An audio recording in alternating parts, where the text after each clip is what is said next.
15 August 1945 Tokyo, the world awakens with a start from the nightmare of World War II, just before it reaches its bloody climax.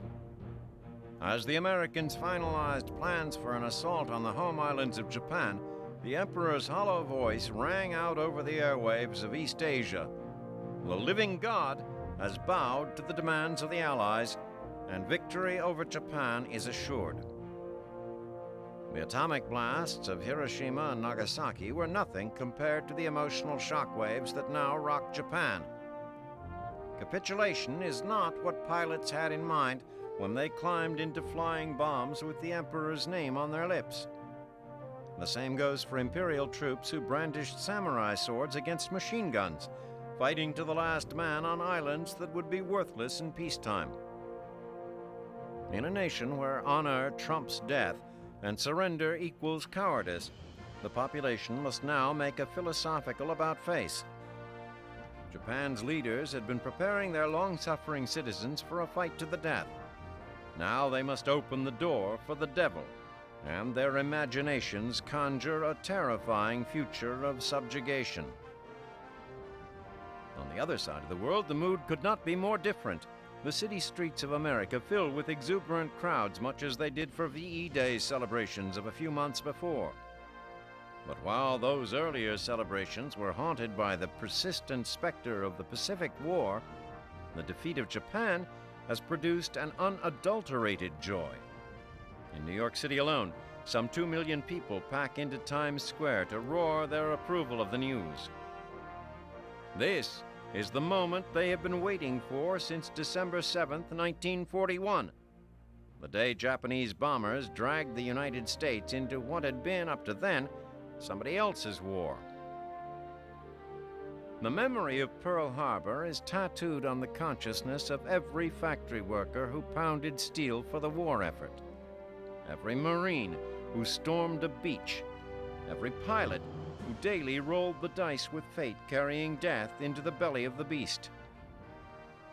The future looked ominous in those dark early days of the Pacific War, with the Japanese moving like a plague of locusts across the Philippines, Malaya, Burma, and the East Indies. However, with the Doolittle raid on Tokyo and the decisive victory at Midway, the Allies slowly began to climb from the depths of despair. Island by island, sea to sea, the U.S. Navy pushed the enemy into a smaller and smaller box. While Marines burned Imperial troops out of island caves and bunkers, U.S. and British soldiers were blasting their way through Burmese jungles and opening vital supply routes to China. In the later stages of the war, it was less a question of if than when the Japanese would be defeated. General Douglas MacArthur eventually retook the Philippines, and American forces had finally wrenched Okinawa free of the Emperor's grasp. The Allies were winning, but at a great cost in human lives. The Japanese seemed intent on going down in flames and on taking as many Americans as possible with them. In some of the later island battles, both sides hemorrhaged men and equipment at an alarming rate. It seemed likely that Operation Downfall, the planned invasion of the home islands, would result in wholesale slaughter.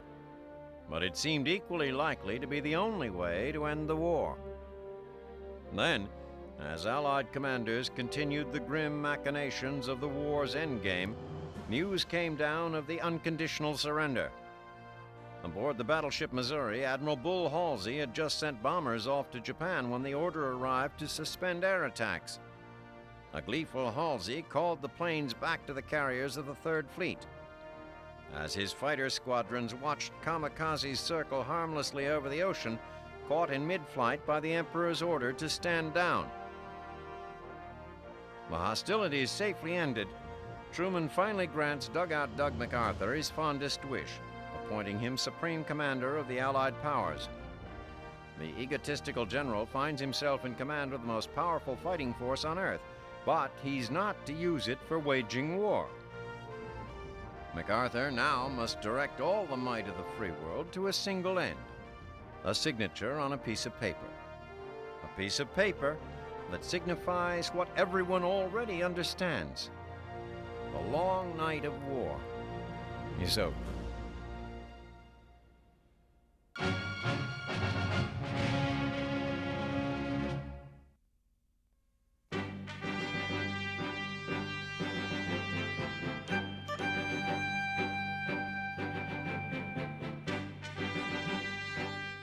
Despite the death of its champion-in-chief, President Roosevelt, the Conference on International Organization opened amid optimism.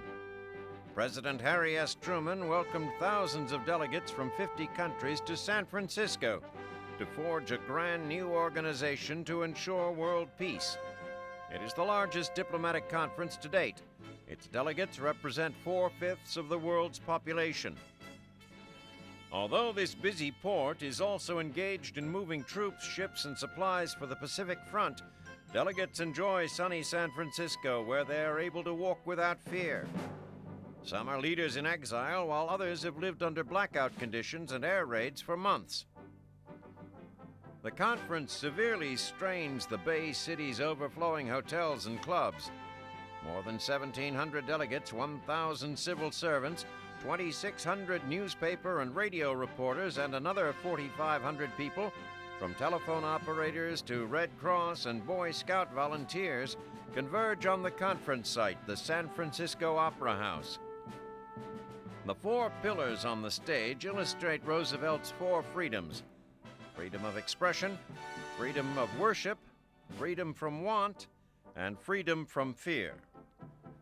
The name the United Nations is unanimously approved, honoring the late president who originally proposed it.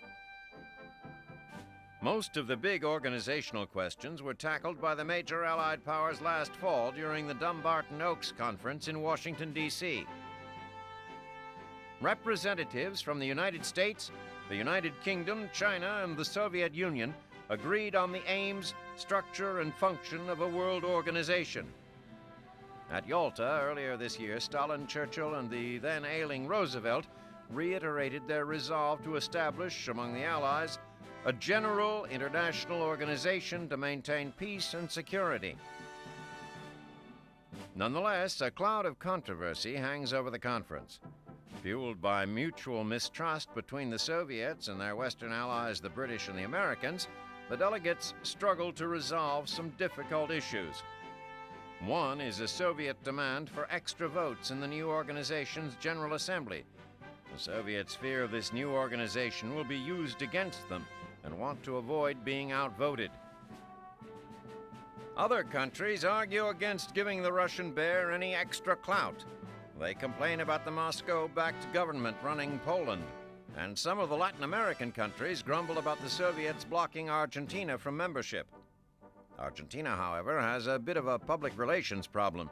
Its regime traded with Nazi Germany throughout the war. Another contentious issue shadowing the San Francisco conference is the new organization's Security Council. It is composed of 5 permanent members: the Soviets, the British, the Americans, the Chinese, and now the French, plus 6 rotating delegates from other countries. The Security Council is to have the authority to use any means necessary, including military force, to maintain international peace and security. But the proposal also gives the 5 permanent members veto power over any Security Council action, and no one can agree on how that veto power will be used. Meanwhile, haunted by the failure of the League of Nations, the U.S. Department of State has invited representatives of 42 civic organizations ranging from the Kiwanis and the American Bar Association to the Grange and the NAACP to attend. The hope is that their participation will foster a groundswell of political support for the fledgling UN. The State Department wants to avoid a repeat of its experience with the League of Nations, particularly the U.S. Senate's refusal to support the League and endorse its covenant. League of Nations officials are at this conference, but they are relegated to the background. They have back row seats and second-rate hotels, and their input is limited mostly to informal comments. The representatives of these 42 civic organizations, acting as citizen consultants, receive far more attention. They use it to create a new initiative to add to the UN Charter provisions for respecting human rights. The philosophy is that world peace and security also flow from respecting basic human rights, equal rights, and the right of a people to self-determination. It opens the way for individuals and groups to challenge their government for social, economic, and political justice, and to have the world's support in those challenges. Some of America's allies are less than thrilled with this new initiative. The Soviets naturally are disinclined to favor these proposals, since their government emphasizes the collective good over individual rights. In addition, the Soviets know that Stalin has put to death millions back home. The British also are unenthusiastic about the human rights proposals because they fear its implications for their empire. Talk of basic rights for everyone, self-determination and democracy could undermine British authority in Commonwealth countries such as India, for example. Even in other Western democracies, support for the human rights initiatives is lukewarm at best. That's because those delegates believe their countries are facing more pressing economic and social issues as the war winds down. But the citizen consultants and the U.S. delegation persist in fighting for these American ideals to be incorporated into the Charter. Eventually, the conference agrees to elevate the new organization's Economic and Social Council to a level equal with the Security Council and the General Assembly. They also change the wording of the preamble, eliminating phrases such as the high contracting parties to something closely resembling the wording in the U.S. Constitution. The Charter now reads, "We the peoples of the United Nations," and it goes on to promise that the new organization will reaffirm faith in fundamental human rights, promote equal rights among men and women, and foster social progress and better standards of life. Above all, the new United Nations promises to save succeeding generations from the scourge of war, which twice in our lifetime has brought untold sorrow to mankind.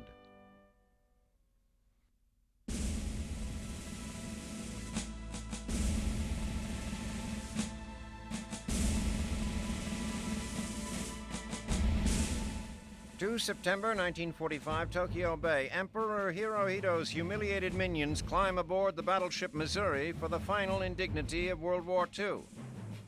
General Yoshijiro Umetsu and Foreign Minister Mamoru Shigemitsu have been tapped to sign the Articles of Surrender, thus signaling the beginning of the Allied occupation of Japan. Shigemitsu is in many ways the walking personification of his battered nation. The frail statesman with his ill-fitting wooden leg must struggle even to reach the signing table. Likewise, the civilian population now struggles to survive amid the urban devastation of Japan, so savaged by Allied bombers. The intransigence of their wartime leaders brought the wrath of the world down upon them, and now the civilian society looks to rebuild itself upon a foundation of rubble. Many of the men responsible for this carnage have already taken their own lives. The rest of the Imperial Armed Forces have laid down their weapons and live on in disgrace. The deck of the Missouri is filled with these fallen warriors who take their places behind General Umetsu. Across from them stand the victors, headed by the newly appointed Supreme Allied Commander Douglas MacArthur. Dugout Doug may be an Army general, but the location of the surrender drips with symbolism. With the exception of fighting in China and Burma, the war with Japan was one of oceans and islands, and this floating ceremony is a nod to the dominance of the U.S. Navy. Admiral Chester Nimitz, architect of many American naval victories, was MacArthur's equal in this great conflict, and also his opposite. The affable admiral has made no hay from the Allied victory, unlike his Army counterpart, who is among the greatest self-promoters ever produced by West Point. Both men are to sign the surrender documents. For two other officers in attendance, this ceremony carries the added weight of personal vindication. British General Arthur Percival and American General Jonathan Wainwright had been guests of the Japanese in Manchuria. Forced to endure the torture and privation that characterized enemy POW camps, they are now ghosts of their former selves, both physically and emotionally. Percival can look across the deck of the Missouri and back in time to see his own 1942 surrender in Singapore. Wainwright carries the guilt of his unavoidable capitulation in the Philippines, leading to the torturous deaths of many who served under him. It was MacArthur who left Wainwright to twist in the wind on Bataan, and it will be MacArthur who exacts the ultimate retribution for his friend's fate, an unqualified admission of defeat from the enemy. The top-hatted Shigemitsu takes his place at the table and signs away Japan's right to self-determination. The jackbooted Uematsu follows soon after, and the papers are handed back to the Allies. One by one, representatives of the broad coalition step forward to put their stamp on history. And just like that, the war is finally, formally over. As the Japanese depart in defeat, they have to wonder what fate awaits their island nation. What conditions will arise from this unconditional surrender? Will the Americans rule the Japanese as ruthlessly as they fought them? They needn't wait long for their answers. The American occupiers are ready to set up shop among the bomb craters of Tokyo, to steer this once fierce enemy into an era of demilitarization and democracy. If everything goes as planned, the Allies will take a wounded nation and transform it into a monument to peace. Yet before this devastating war can be put to rest, it must be dissected. The leaders of the Axis powers must be held accountable. Crimes must be investigated. The dead must be counted and mourned. In the end, the haze of history will obscure these years of cruelty and terror and allow the world to heal.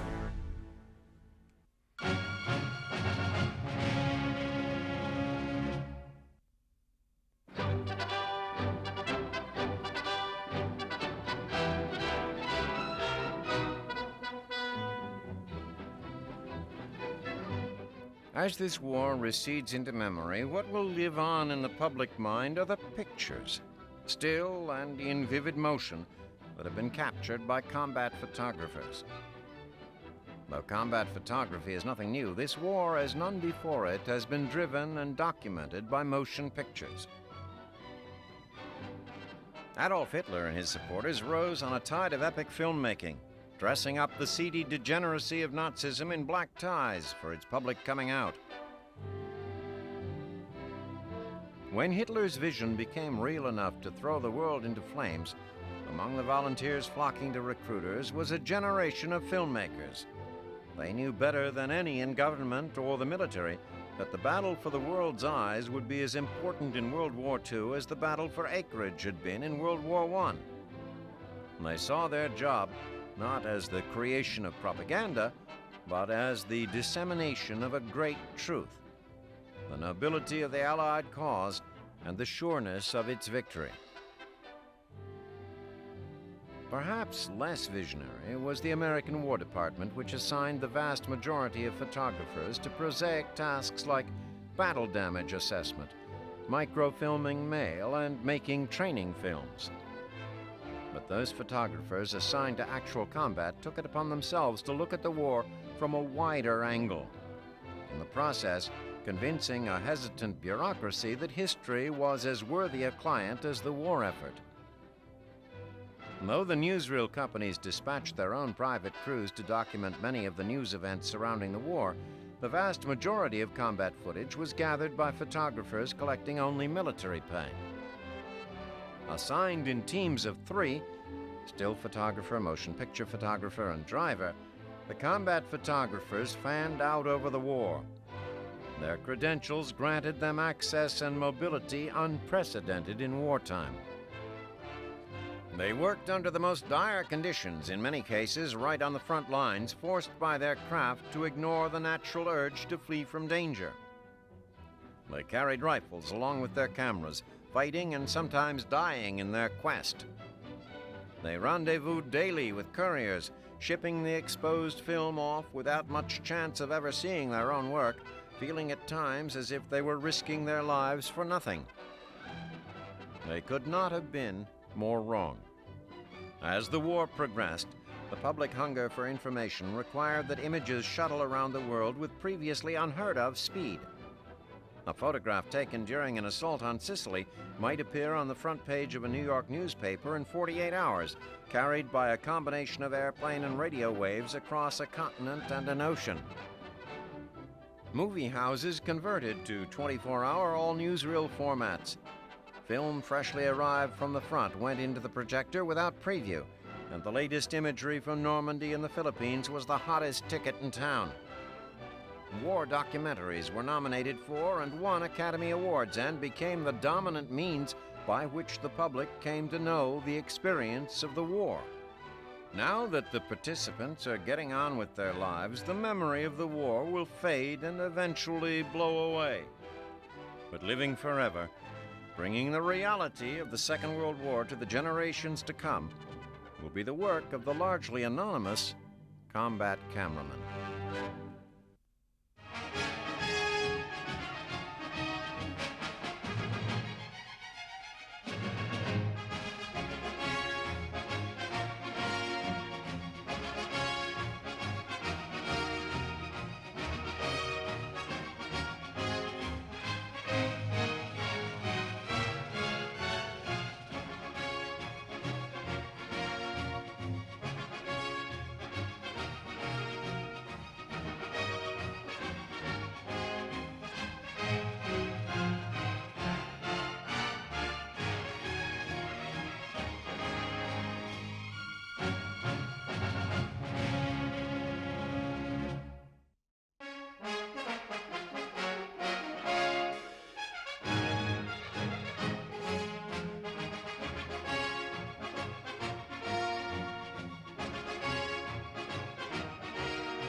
Peace, a word that has been celebrated by ecstatic crowds in the streets and grateful soldiers returning from duty.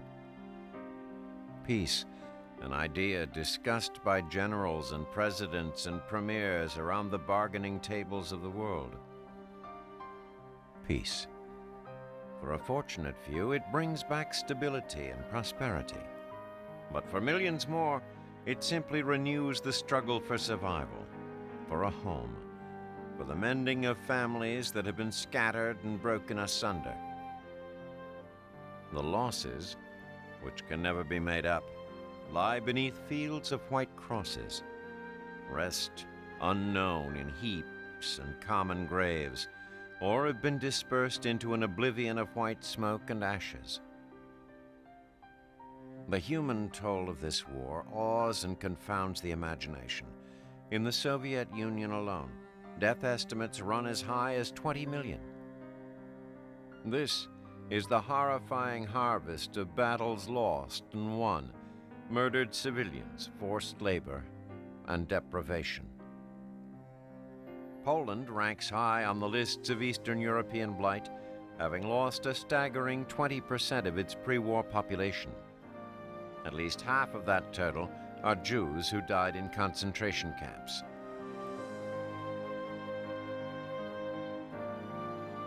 Falling beneath war's swinging scythe like withered grass, 1 out of every 10 Yugoslavians died during German occupation.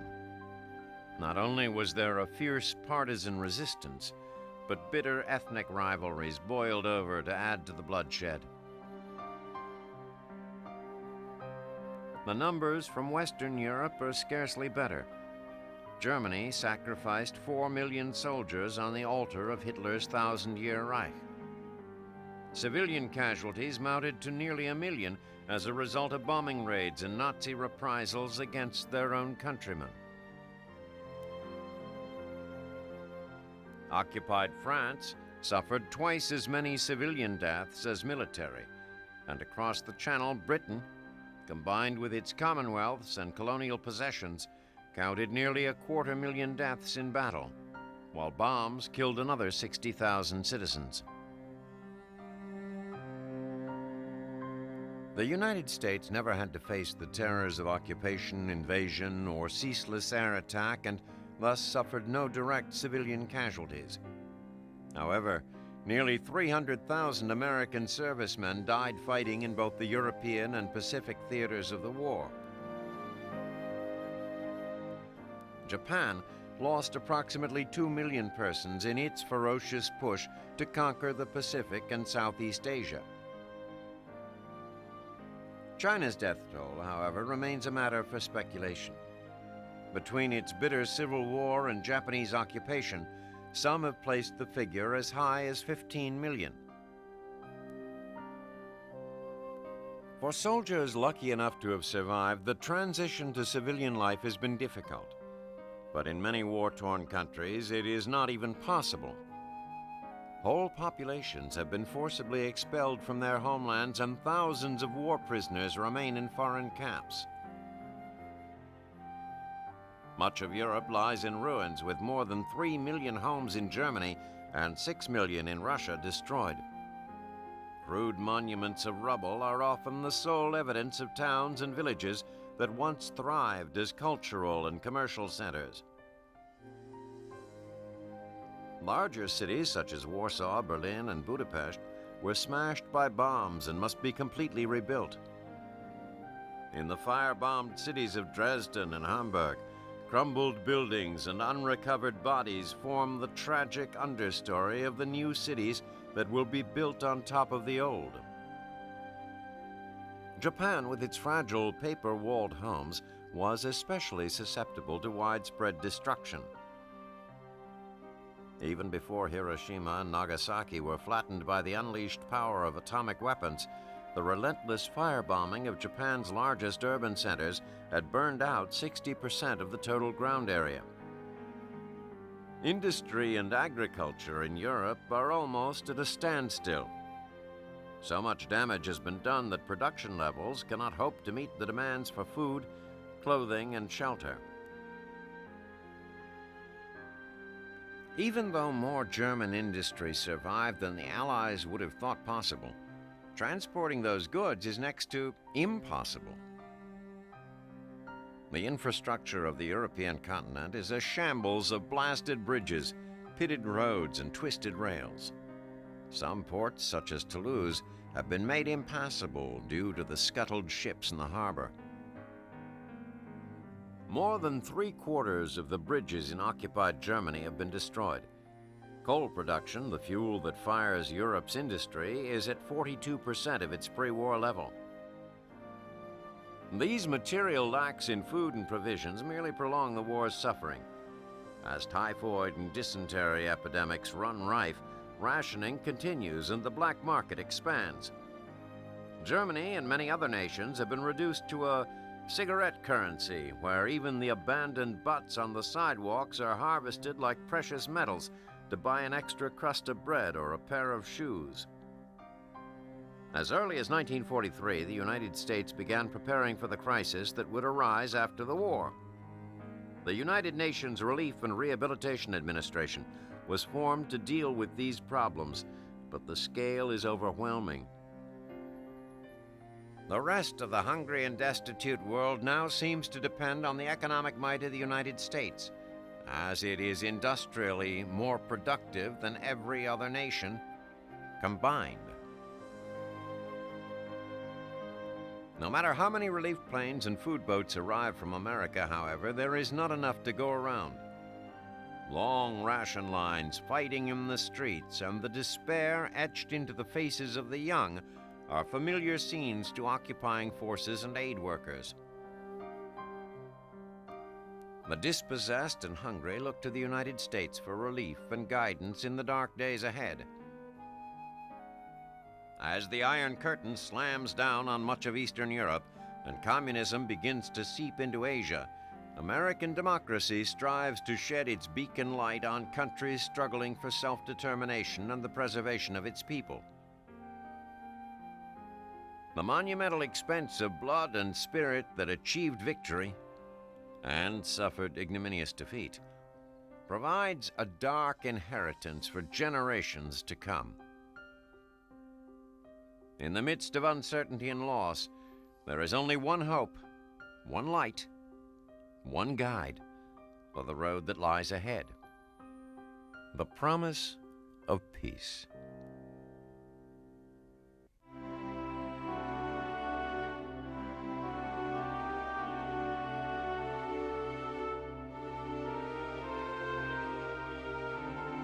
World War II, the most horrific conflict in history, has touched lives all over the globe.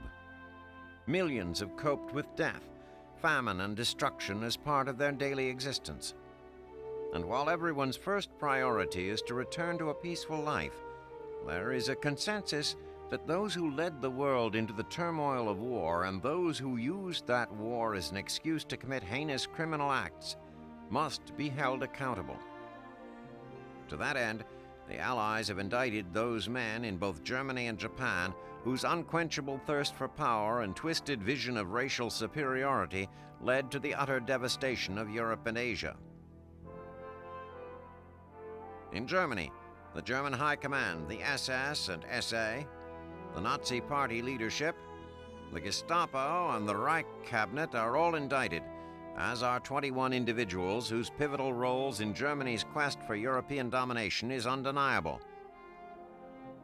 Chief among these is Hitler's right-hand man, Hermann Göring. Göring's influence within the Nazi Party and the German military was unrivaled. From the Nazis' early days in Munich beer halls to their brutal subjugation of nearly all Europe, Göring did whatever was convenient or advantageous at the time without regard for human life.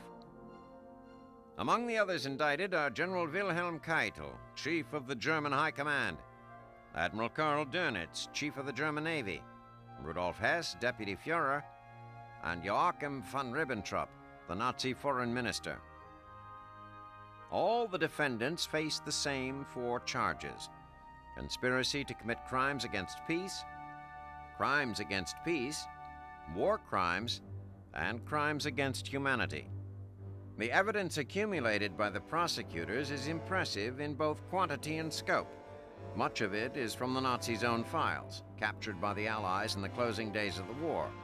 Documents, photographs, and motion pictures all tell the story of a ruthless, sadistic regime bent on the conquest of Europe and the extermination of its Jews. Göring recoils upon seeing the motion pictures of the concentration camps. He admits the camps were initially his idea, but only to re-educate political prisoners. He claims Himmler was in charge of the camps since 1934 and that he, Hitler's most trusted aide, had no idea such terrible things took place. Day after day, the tribunal, made up of representatives of the United States, Great Britain, France, and the Soviet Union, perused the massive amount of evidence. The Germans uniformly disavow any knowledge of the atrocities and claim that in waging their aggressive war, they were only following orders. The world is left unconvinced, and after almost 11 months of testimony, on the afternoon of 1st October 1946, the tribunal announces its verdicts. 3 defendants are acquitted. 4 are sentenced to various terms of imprisonment, and 11, including Göring, Ribbentrop, and Keitel, are sentenced to death by hanging. In Japan, preparations are also underway to seek justice against those responsible for Japan's transgressions. On 19 November 1945, General Douglas MacArthur orders the arrest of 11 Japanese war leaders. Chief among them is General Hideki Tojo. As the principal proponent of Japanese expansionist policy, Tojo was responsible for Japan's ruthless drive across China and the Pacific. After a failed suicide attempt, Tojo is taken into custody and placed in prison to await his trial. Unlike his Nazi counterparts, Tojo readily accepts responsibility for Japan's wartime activities.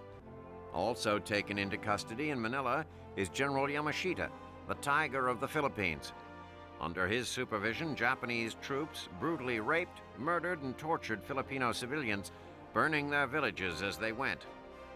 He was also responsible for the mistreatment and murder of prisoners of war during the infamous Bataan Death March. Yamashita, like the German general, argues that he was only acting under orders from his superiors.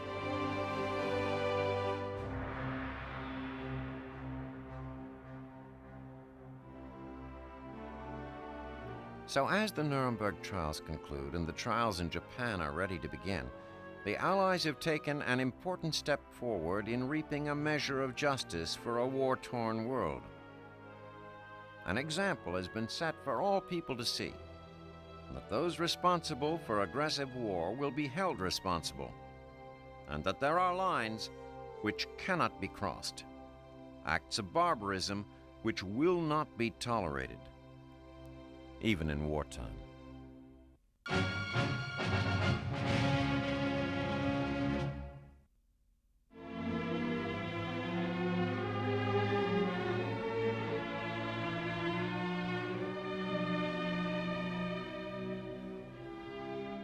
Peace.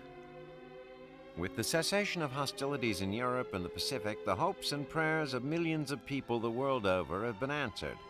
And for the first time in years, there is cause for celebration. The future, for so long uncertain, now shines with possibilities for a new and better world. Having been absent for what seems like an eternity, hope once again returns to the hearts of those who have survived mankind's darkest hour. It is human nature to try and cull good from even the most dreadful circumstances, to seek solace in the idea that their toil and anguish have not been meaningless. So it is with World War II. Any event that demands such tremendous sacrifice that irrevocably alters the lives of individuals and mankind as a whole, by its nature, demands the question, why? What possible circumstance would compel the people of the world to engage themselves in such a brutal and agonizing exercise? And those who ask these questions, now and in the years to come, will find the answers in the dark days before them, in the shadow of a swastika, and in the passionate heat of the rising sun.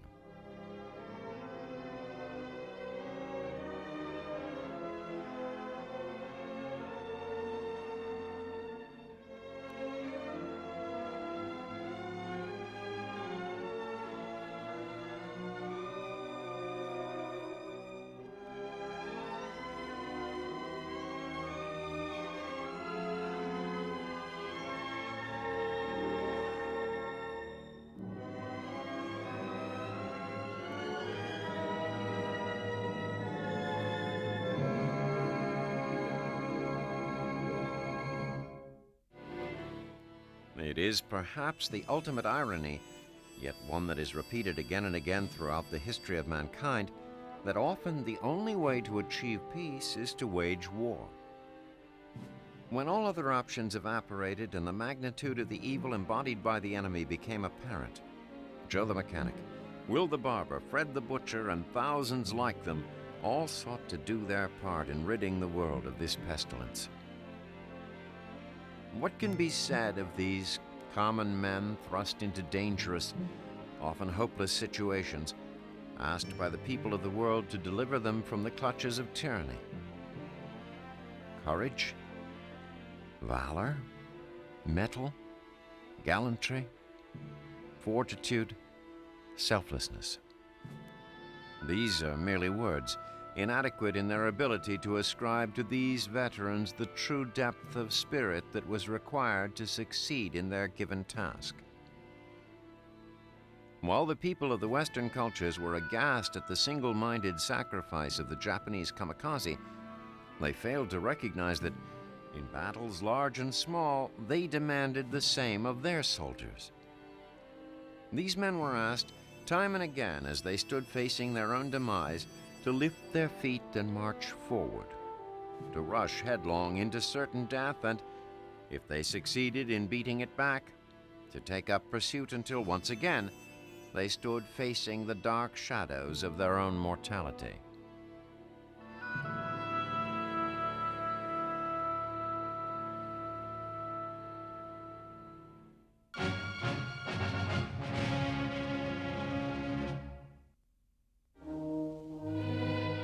It is unfortunate but true that war is indiscriminate, and in World War II the lines of sacrifice were obliterated, with civilians suffering and dying in greater numbers than those in uniform. Tipping the scale in this tragic equation, no doubt, was the virulent hatred that fueled the actions of the aggressors, including acts of carnage against the innocent so repugnant that man's concepts of cruelty and inhumanity shall forever be altered. Those left alive, many too young to understand the whys and wherefores of the nightmare they have endured, will bear scars both physical and emotional for the rest of their lives.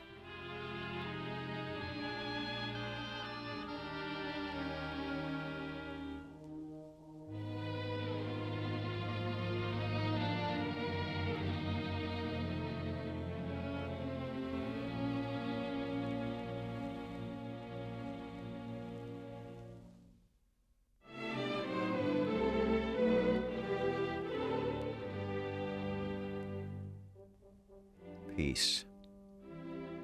The final shot has been fired, and the final rifle laid down, and the vanquished has delivered unto the victor that which is his.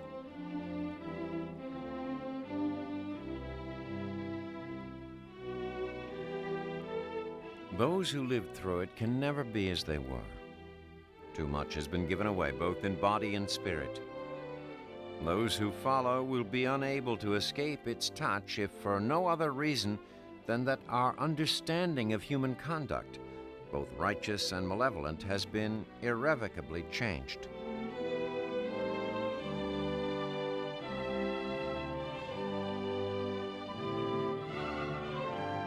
And what of the questions raised by the war? It is perhaps better left to historians to argue the fine points.